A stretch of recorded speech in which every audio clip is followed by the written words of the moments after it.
सबसे पहले मशीन का टप सपोर्ट लगाना रहता है। टप सपोर्ट लगाने के लिए इसमें 8 स्क्रू रहते हैं। वो 8 स्क्रू को बारी बारी से टाइट करेंगे। ध्यान रखेंगे यहाँ पर स्क्रू जो रहता है, इसमें जो स्क्रू पहले निकालेंगे उसी स्क्रू को ही लगाइएगा। कभी कभी कुछ टेक्नीशियन दूसरे स्क्रू को डाल देते हैं, जिसके वजह से ड्रम पे छेद होने का चांसेस रहता है। तो इस चीज़ का बिल्कुल ध्यान रखें। इसके बाद आगे इसमें जो है ब्रेक असेंबली जो रहता है, वो ब्रेक असेंबली को यहाँ से ऐसे लगा देंगे। ब्रेक असेंबली का ये चारों साइड में कोई एक साइड का जो रहता है सिरा, वो ब्रेक असेंबली लगाने का रहता है। उसके बाद टप सपोर्ट जो ड्राई असेंबली जो है लगाएंगे ऊपर से। ड्राई असेंबली लगाने के बाद जो ब्रेक प्लेट का जो लॉक रहता है, वो लॉक लगाना जरूरी रहता है। कभी कभी वो लॉक नहीं लगाने की वजह से नीचे हो जाता है। उसके बाद प्लेट असेंबली को लगाएंगे। प्लेट असेंबली हल्का सा नीचे मारेंगे तो वो अंदर चले जाएगा। प्लेट असेंबली के लगाने के बाद ये प्लेट का जो नट रहता है, वो नट टाइट करना रहता है। नट अच्छे से टाइट करने के बाद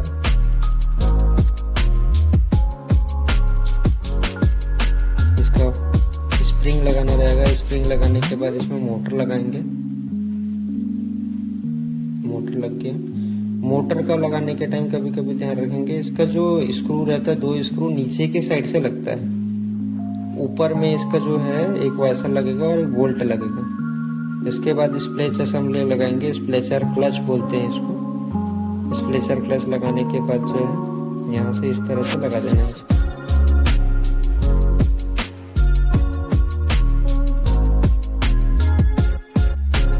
स्प्लेचर क्लच लगाने के टाइम ध्यान रखेंगे, इसका जो ये लॉक सिरा जो रहता है वो ब्रेक के साथ अटैच करना रहता है। ड्रेन मोटर असेंबली लगाने के लिए नीचे साइड से ब्रेक के साथ इसको पहले कनेक्ट कर लेना है। कनेक्ट करने के बाद ऊपर से 3 स्क्रू रहता है, छोटा स्क्रू रहता है, वो स्क्रू टाइट कर लेना है।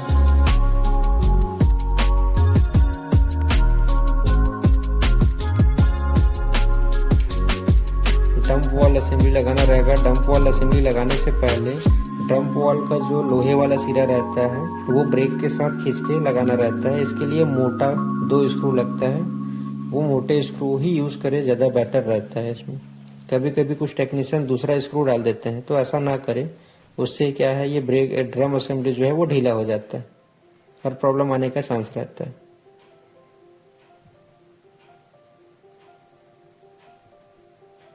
ये बैलेंसिंग सीट लगता है। कुछ मॉडलों में जो है ये बैलेंसिंग सीट लगता है, बाकी हर एक मॉडल पे नहीं लगता है। अभी तो ये बैलेंसिंग सीट आना बंद हो गया है।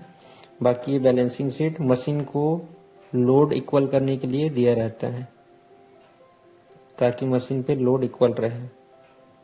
लास्ट में ब्लू कलर का जो लॉक है ये लगाना जरूरी रहता है, अदरवाइज जो है ये लॉक निकल जाता है। ऊपर में पुल्ली लगाने के बाद ये बेल्ट इसमें लगा देना है।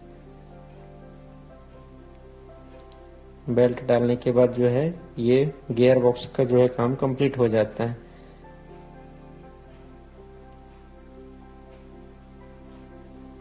अब आते हैं, ये ड्रम को जो है टब के अंदर कैबिनेट के अंदर डालना रहेगा। कैबिनेट के अंदर डालने के बाद ऊपर से इसका लॉक लगा देना है।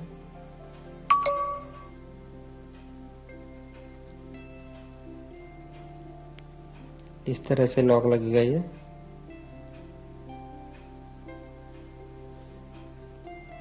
सब लॉक लगाने के बाद जो है ये नीचे हब लगाएंगे।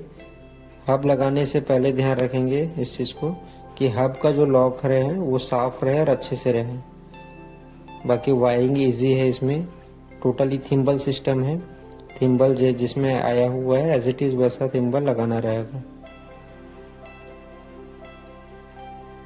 थिम्बल लगाने के टाइम ध्यान रखेंगे अर्थिंग का सप्लाई